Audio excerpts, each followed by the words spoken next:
Salut tout le monde. J'ai une personne qui est venue me voir tantôt pour préparer une formation avec elle. Et cette personne-là travaille dans le domaine des finances en fait. Et ça, c'est un domaine qui est plutôt particulier parce que quand on parle des médias sociaux, des blogs, souvent ces personnes-là sont collées avec des bannières et les directeurs des bannières les empêche par exemple, d'avoir un blog sur la finance ou quoi que ce soit. Donc, c'est très contrôlé. Et cette personne-là avait besoin d'une formation pour vraiment mieux utiliser les médias sociaux, pour faire connaître ses services, se faire connaître, mais surtout gagner la confiance des gens.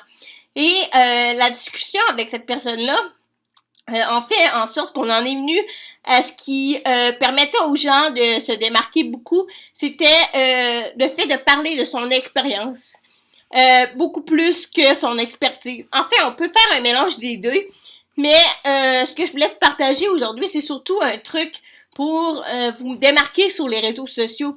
Par exemple, dans mon cas, on parle beaucoup de médias sociaux, on parle beaucoup de trucs, astuces pour améliorer la performance sur Facebook.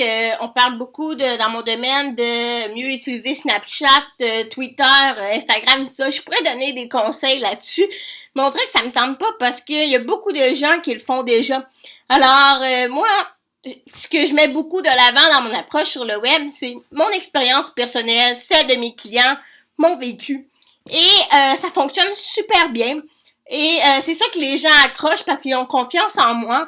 Et c'est ça, je voulais juste partager ça parce que la personne en question qui est dans le domaine des finances doit trouver une stratégie pour gagner ses clients, mais sans nécessairement parler de finances. Alors, on a parlé beaucoup de partager son expérience, mais surtout s'intéresser aux autres, à sa clientèle, encore mieux aux personas. Des personas, si vous connaissez pas ça, c'est un segment d'une clientèle. Donc, c'est être capable de bien comprendre une partie de sa clientèle, un profil idéal de client qu'on aimerait avoir et s'adresser à cette personne-là, bien connaître ses intérêts.